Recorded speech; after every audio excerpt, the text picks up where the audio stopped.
that November day when Californians all across the state went to go vote to participate in this democratic process to solve the issues so close to home, quite literally close to home. Well, it won in every single county.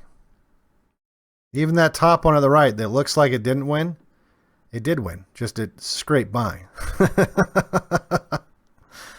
Every single county in California voted to get rid of the Rumford Fair Housing Act by way of the Proposition 14, which would amend the Constitution, which would prevent the state legislature from ever trying to pass a similar law.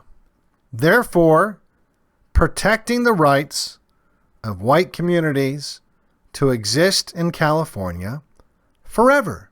And as we know, that's how it is today, right? Because they voted.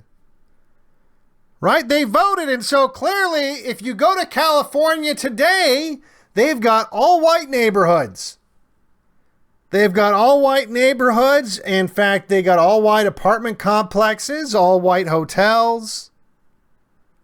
I mean, I was just in California the other day and I saw a sign that said no Jews outside of a subdivision. I thought about moving there. No, obviously that's nonsense. Obviously that's nonsense because while it did pass, it turns out voting doesn't fucking matter in America. Who would have thought? Who would have thought that voting doesn't fucking matter? You see, they went off script. This isn't the way it was supposed to be. Turns out when you vote for shit in America and it's not what the people that have power want, it doesn't really matter.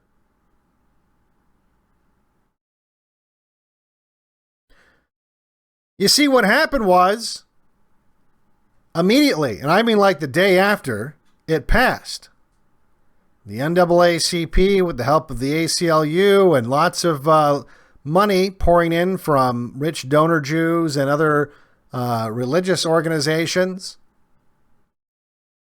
they began the legal process of challenging the will of the people that didn't just win, it won statewide by a margin of 2-1.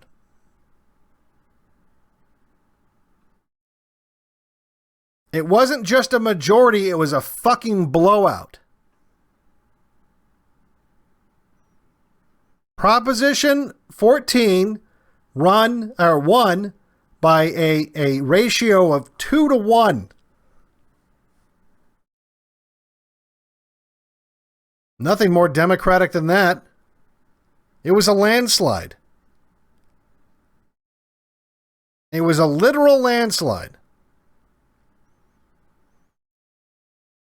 But that's okay through the careful maneuvering of Jewish lawyers and others. It didn't last long. It lasted until Reitman versus Mulkey. In 1967, it went all the way to the Supreme Court. The Supreme Court decided unilaterally that the will of the people in California didn't fucking matter.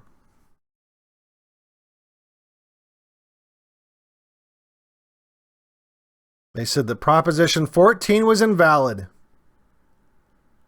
because it violated the civil rights of black people that wanted to buy your house.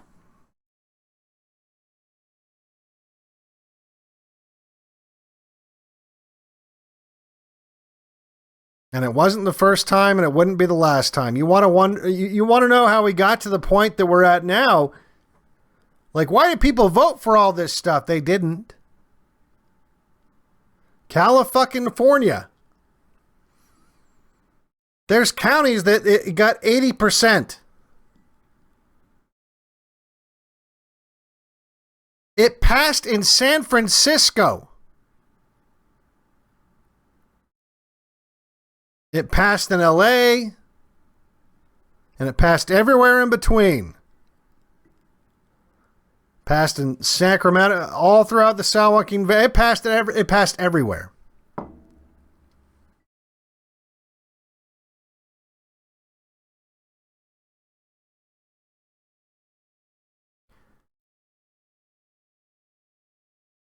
But it turns out, if the ruling class wants something and you vote for it, it doesn't fucking matter. They get it anyway.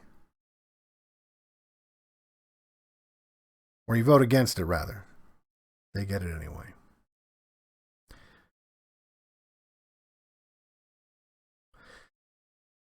Just like a few decades later, this is California again, not that long ago. Proposition 187. Proposition 187 in 1994. At the time, you had a lot of illegal immigrants. I mean, go figure, right? In California, illegal immigrants. Thanks, Reagan. Who were sucking the social services dry. And the taxpayer base, the white taxpayer base, still somewhat of a majority in 1994, decided to make another ballot initiative, a referendum, so they wouldn't have to have the do-nothing legislature pass something. Proposition 187 would deny public services to illegal immigrants. Well, that doesn't work for the ruling class that's trying to, they got to hold this, they have this white genocide project ongoing. And how are all the illegal immigrants going to be pumping out babies if we're not giving them free health care? So they struck that down. In 2000,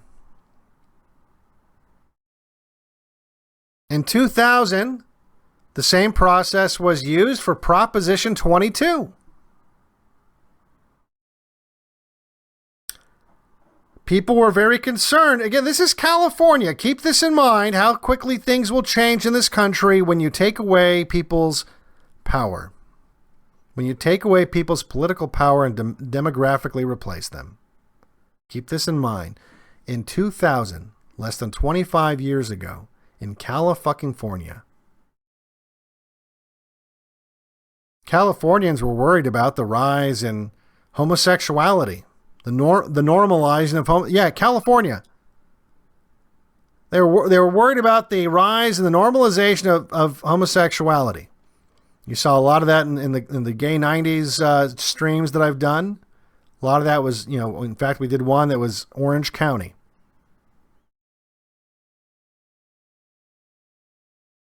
They passed Proposition 22 that defined marriage as between a man and a woman.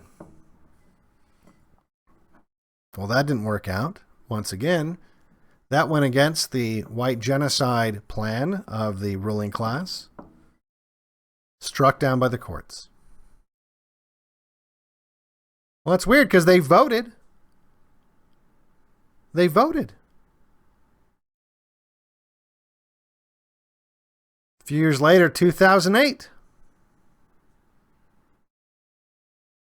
Proposition 8.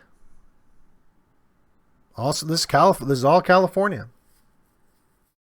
At this point, things had really escalated with the fags. There was talk that the state legislature was going to try to legalize gay marriage. So Californians went through the same process and they were able to get Proposition 8 on the ballot. that would ban same-sex marriage and add that to the state constitution, therefore like with Proposition 14, barring the legislature from ever trying to fuck with gay marriage laws, because it'd be against the California Constitution to do that. 2008.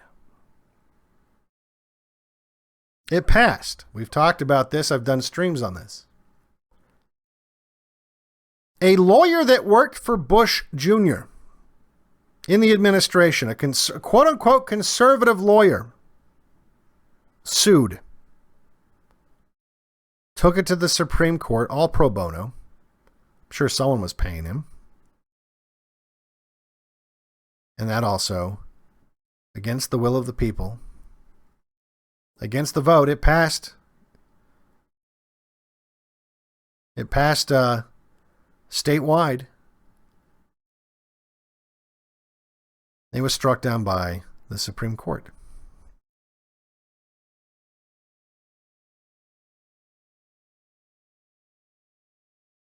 Once again, because that goes against the larger plans of the ruling class. People that think that we can vote our way out of problems just have they're just disconnected from reality.